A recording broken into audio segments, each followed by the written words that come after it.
Hello and welcome back to the RightsCon studio. I'm Maeve with Access Now, and I'm here with two more RightsCon participants to talk about their work.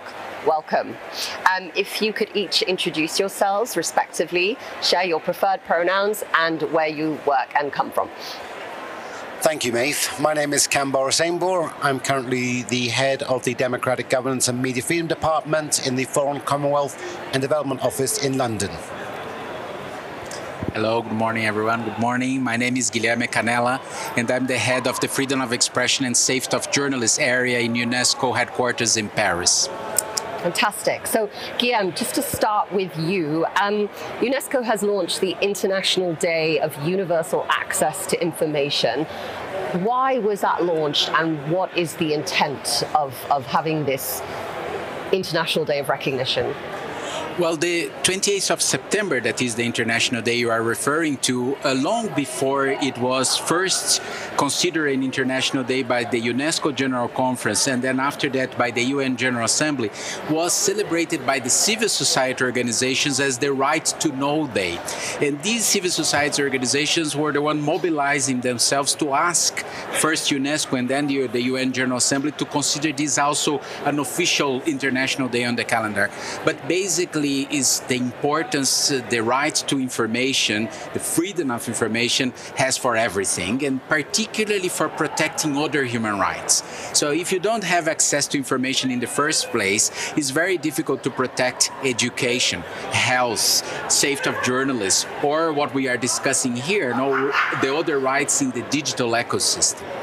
Thank you so much. Kanbar, over to you. What's happening this year that our community should know about? Thanks, Maeve. Well, this year we're really proud to be working with UNESCO and hosting this year's celebration.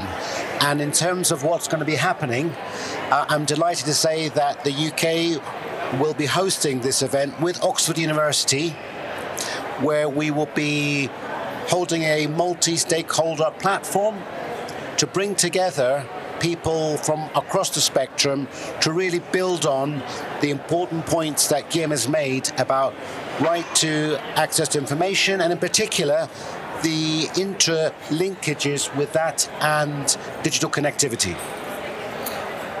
And the theme for this year's International Day of Universal Access to Information is the importance of the online space for access to information. Maybe you can tell us a little bit more about why you're focusing on that specific theme.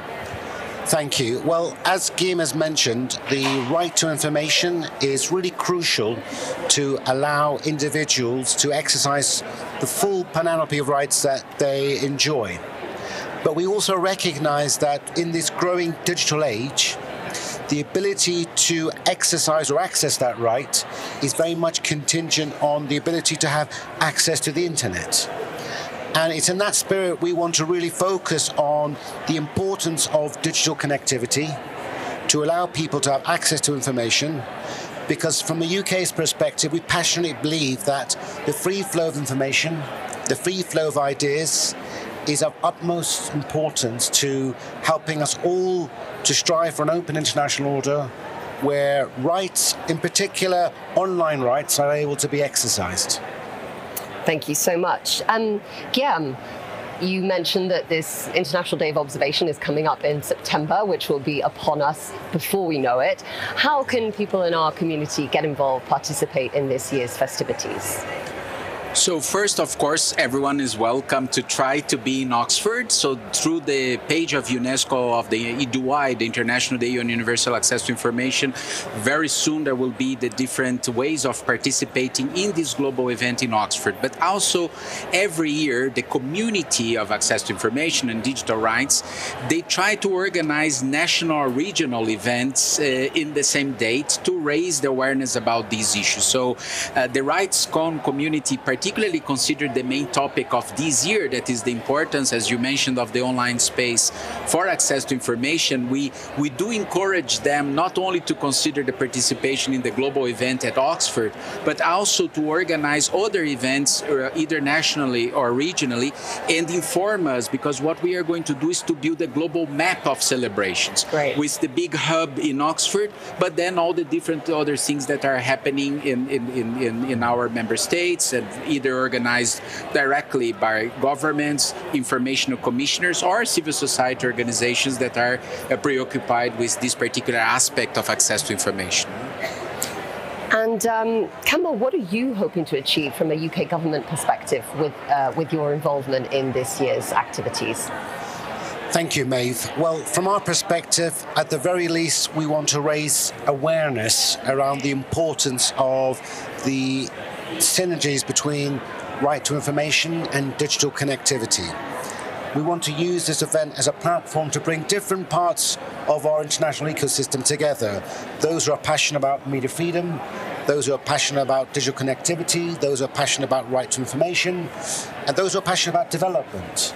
Bring them all together to reflect on how important digital connectivity is to access to information. Secondly, we also want to highlight some of the threats that we are facing as sort of custodians of this open international order that we passionately believe in. For example, internet shutdowns is a growing threat to this area of work. The UK has highlighted this in a number of different ways. For example, through our work on the Summit of Democracy, where we led a cohort on this issue, but also insofar as our work through the Freedom Online Coalition, where we chair a task force on this. The impact of internet shutdowns can be severe for people who are able to try and have access to information and exercise their rights. Finally, we want to think about what recommendations we have for all of us as a community, as a multi-stakeholder platform. What more can we be doing collectively to ensure that this really important right, the importance of digital connectivity, can be nurtured and we can work together to further it? Thanks so much. Guilherme, Kanbar just mentioned the point of internet shutdowns, which is something that Access Now, my organisation, is involved with through the Summit for Democracy, but also through the Keep It On coalition. And we've seen a worrying return to growing trends of internet shutdowns. Perhaps from a UNESCO perspective, you can tell us a little bit about why widespread blanket internet shutdowns and cutoffs are so damaging to efforts to close the digital divide, efforts to achieve sustainable development, and why do they hurt the people who can least afford to be hurt, the most vulnerable, the most marginalized members of our community? Well, first, it's important to say that prior censorship is not authorized by the international human rights system. And an internet shutdown is the same of closing a newspaper and not allowing it to circulate. It's cutting the possibility of freedom of information and freedom of expression from the outset. So this is completely illegal, no, in every sense you can think about. So one of the things we also will try to achieve with this joint event in Oxford is that we are bringing chief justices from different courts all over the world and also the human rights courts to raise also the profile of the judiciary in stopping this kind of illegal movements of internet shutdown from the perspective of the judiciary as the last guarantor of human rights. But on your concrete question, when you shut the digital ecosystem like that, you are creating problems, for instance, for elections, because if people can't be well informed on what's going on, how they can actively participate in democracy. Governments are more and more taking policy decisions through internet elements, consultations, etc. So if the people, they are not allowed to join the internet system, how they are going to be able to actively participate in public life? We saw with the pandemic how access to the digital information can really make a difference between life and death. Yes. So information really can save lives, but then information needs to be available and people should be able to access to that. So we are really worrying with this trend. We actually have a global report we call World Trends Report on Freedom of Expression and Media Development, and actually we quote your data to tell to all the stakeholders of the UNESCO system that this is unacceptable.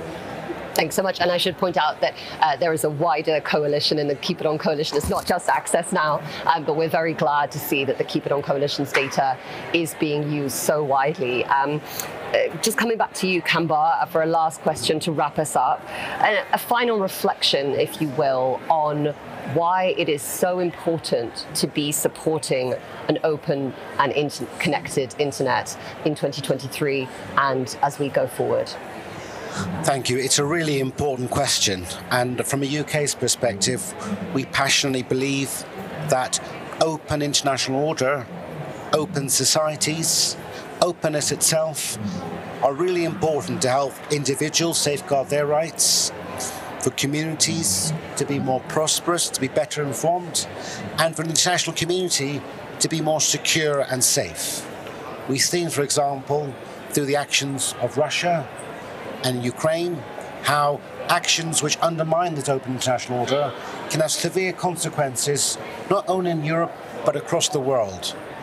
And we also recognize that the internet, a free, open, interoperable internet, is crucial to help us to achieve and realize that aspiration of an open international order. It brings people together, it connects people, it facilitates a free flow of ideas and values, but it's under threat.